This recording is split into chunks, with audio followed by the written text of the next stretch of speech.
Hello friends, welcome to DMC maths. Friends, आज हम लोग सीखने वाले हैं त्रिभुजों का क्षेत्रफल निकालना। तो फ्रेंड्स, आज हम लोग इस त्रिभुज का क्षेत्रफल निकालना सीखेंगे। उसके बाद इस त्रिभुज का क्षेत्रफल निकालना सीखेंगे। उसके बाद इस त्रिभुज का क्षेत्रफल निकालना सीखेंगे, समझे? तो चलिए फ्रेंड्स, स्टार्ट करते हैं। देखिए फ्रेंड्स, त्रिभुज का क्षेत्रफल निकालने से पहले हम लोग त्रिभुज का क्षेत्रफल का सूत्र जान लेते हैं। देखिए फ्रेंड्स, त्रिभुज का क्षेत्रफल का सूत्र होता है आधार गुना ऊंचाई बटा 2। इसी को हम लोग बुक के भाषा में कैसे लिखते हैं? त्रिभुज का क्षेत्रफल 1/2 गुने आधार गुने ऊंचाई। देखिए फ्रेंड्स, दोनों फार्मूला जो है ये आपका सेम है, समझे? त्रिभुज का क्षेत्रफल आधार गुने ऊंचाई बटा 2 बोलिए, या त्रिभुज का क्षेत्रफल 1/2 गुने आधार गुने ऊंचाई बोलिए, दोनों आपका सेम है, समझे? तो फ्रेंड्स, इसमें कन्फ्यूजन नहीं होता है, इसीलिए हम लोग इसी फार्मूला को यूज करेंगे। उसके बाद देखिए फ्रेंड्स, आधार को इंग्लिश में बेस कहते हैं और ऊंचाई को इंग्लिश में हाइट कहते हैं, समझे? ऊंचाई को फ्रेंड्स लंब भी कहते हैं, मतलब ऊंचाई और लंब दोनों बराबर होता है। तो फ्रेंड्स, फार्मूला से पता चलता है कि त्रिभुज का क्षेत्रफल निकालने के लिए दो चीज़ों की आवश्यकता है, एक है आधार और दूसरा है ऊंचाई। यदि यह दोनों चीज़ हमको मिल गया तो त्रिभुज का क्षेत्रफल हम निकाल सकते हैं, समझे? तो देखिए फ्रेंड्स, आधार किसको कहते हैं? त्रिभुज में आधार किसको कहते हैं?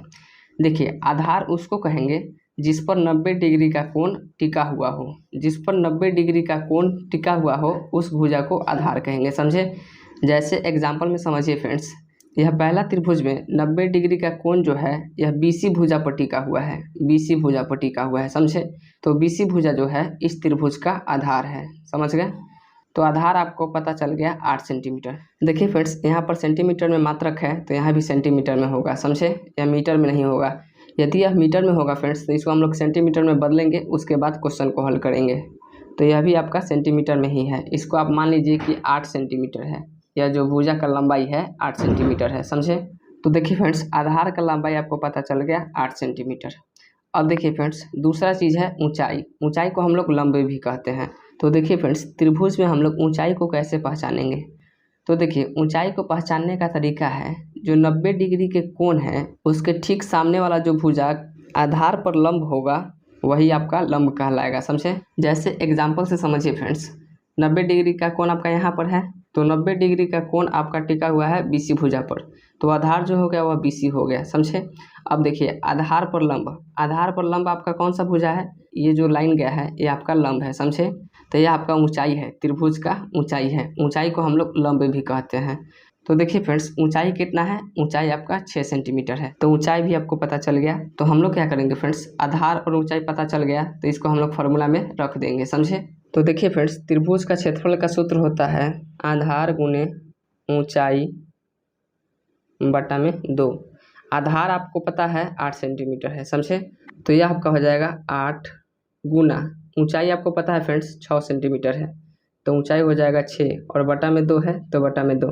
अब 8 में 6 से गुना कर लेंगे, ये आपका हो जाएगा 48 और बटा में 2 है तो बटा में 2। अब 2 से 48 जो है वह 24 बार में कट जाएगा, समझे? तो 24 आपका आ गया। अब देखिए फ्रेंड्स, मात्रक जो है वह सेंटीमीटर में है। तो फ्रेंड्स, क्षेत्रफल का जो मात्रक होता है वह सेंटीमीटर स्क्वायर होता है, समझे? क्षेत्रफल का मात्रक सेंटीमीटर स्क्वायर होता है। तो यहाँ पर सिर्फ 24 लिखेंगे तो गलत हो जाएगा, इसके साथ साथ इसका मात्रक भी लिखना पड़ेगा। तो क्षेत्रफल का मात्रक होता है सेंटीमीटर स्क्वायर, तो ये आपका हो जाएगा 24 सेंटीमीटर स्क्वायर। यह आपका फाइनल आंसर हो गया, समझे? त्रिभुज का क्षेत्रफल हम लोग इसी प्रकार से निकालते हैं। सिर्फ आधार और ऊंचाई को खोज लेना है तो त्रिभुज का क्षेत्रफल आपसे निकल जाएगा। अगला प्रश्न है फ्रेंड्स, देखिए त्रिभुज ABC दिया हुआ है, यहाँ पर 90 डिग्री का कोण बना है और AB जो भुजा है वह 5 सेंटीमीटर है और BC जो है यह 10 सेंटीमीटर है, समझे? यह भुजा आपका 10 सेंटीमीटर है। तो देखिए फ्रेंड्स, त्रिभुज का क्षेत्रफल निकालना है। तो इस त्रिभुज का क्षेत्रफल निकालना है तो आप जानते हैं कि त्रिभुज का क्षेत्रफल का सूत्र होता है आधार गुने ऊंचाई बटा में 2। तो सबसे पहले हम लोग आधार मालूम करेंगे, उसके बाद ऊंचाई मालूम करेंगे और सूत्र में बैठा देंगे, समझे? त्रिभुज का क्षेत्रफल निकल जाएगा। तो देखिए फ्रेंड्स, हम आपको बताए हैं कि जिस भुजा पर 90 डिग्री का कोण टिका हुआ हो उसको हम लोग आधार कहते हैं। तो देखिए फ्रेंड्स, यहाँ भी BC भुजा पर 90 डिग्री का कोण टिका हुआ है, तो आधार आपका क्या हो गया? BC भुजा हो गया। और BC का लंबाई कितना है? 10 सेंटीमीटर है, तो आधार आपको मालूम चल गया 10। तो यहाँ पर लिख लीजिए फ्रेंड्स, आधार आपका है 10। आधार आपका हो गया 10 सेंटीमीटर, समझे? उसके बाद देखिए फ्रेंड्स, अब हम लोग ऊंचाई कैसे पता करेंगे? देखिए, ऊंचाई पता करने का तरीका है, जो आधार पर लंब होगा वही ऊंचाई होगा, समझे? तो देखिए फ्रेंड्स, यहाँ पर आधार पर लंब कौन है, ए बी भुजा जो है ये आपका लंब है, समझे। लंब का मतलब होता है फ्रेंड्स 90 डिग्री का कोण बन रहा हो। तो देखिए फ्रेंड्स, ए बी भुजा जो है ये आपका 90 डिग्री का कोण बना रहा है यहाँ पर, तो लंब आपका ए बी भुजा होगा, समझे। और लंब को हम लोग ऊंचाई भी कहते हैं, तो ऊंचाई आपका मालूम चल गया ए बी, जिसका लंबाई है 5 सेंटीमीटर। तो देखिए फ्रेंड्स, ऊंचाई आपको पता चल गया 5 सेंटीमीटर। तो फ्रेंड्स, आधार और ऊंचाई पता चल गया, तो अब हम लोग क्या करेंगे, फार्मूला में रख देंगे। तो देखिए फ्रेंड्स, त्रिभुज का क्षेत्रफल का सूत्र होता है आधार गुने ऊंचाई बटा में 2। तो आधार आपका है 10 सेंटीमीटर, तो 10 गुने ऊंचाई है 5 सेंटीमीटर, तो 5 बटा में 2 है, तो बटा में 2।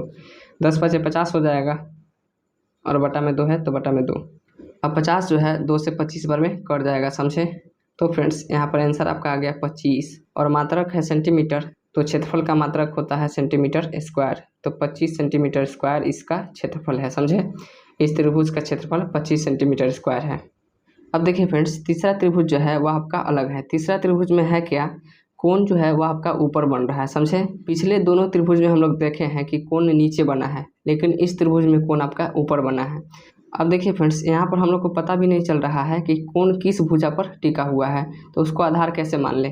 तो फ्रेंड्स, हम आपको एक बात बताते हैं, आधार और ऊंचाई जो होता है फ्रेंड्स, वह कोण के दोनों भुजा के आसपास होता है। मतलब कोण जिस दो भुजा से बनता है उसी दोनों भुजा को आधार और ऊंचाई कहते हैं, समझे। तो यहाँ पर फ्रेंड्स, हम लोग आधार किसी को भी मान लेंगे और ऊंचाई किसी को भी मान लेंगे, समझे। तो आधार फ्रेंड्स हम लोग मान लेंगे ए बी को, और ऊंचाई ए सी को मान लेंगे, समझे। तो यहाँ पर फ्रेंड्स, आधार आपका हो जाएगा 6 सेंटीमीटर और ऊंचाई हो जाएगा 7 सेंटीमीटर। तो त्रिभुज का क्षेत्रफल का सूत्र आप जानते हैं, आधार गुने ऊंचाई बटा 2। तो आधार है आपका 6 सेंटीमीटर, तो 6 गुना ऊंचाई है 7 सेंटीमीटर, तो 7, और बटा में 2 है तो बटा में 2। अब देखिए फ्रेंड्स, 6 7 42, और बटा में 2 है तो बटा में 2। अब 42 जो है वह 2 से 21 बार में कट जाएगा, तो आपका यहाँ पर आ गया 21 सेंटीमीटर स्क्वायर। ये आपका आंसर हो गया, समझे। तो फ्रेंड्स, उम्मीद करते हैं कि आपको त्रिभुज का क्षेत्रफल निकालना आ गया होगा। तो यदि आपको यह वीडियो पसंद आया होगा तो वीडियो को लाइक करें तथा चैनल को सब्सक्राइब करें, ताकि आपका पढ़ाई से जारी रहे। धन्यवाद।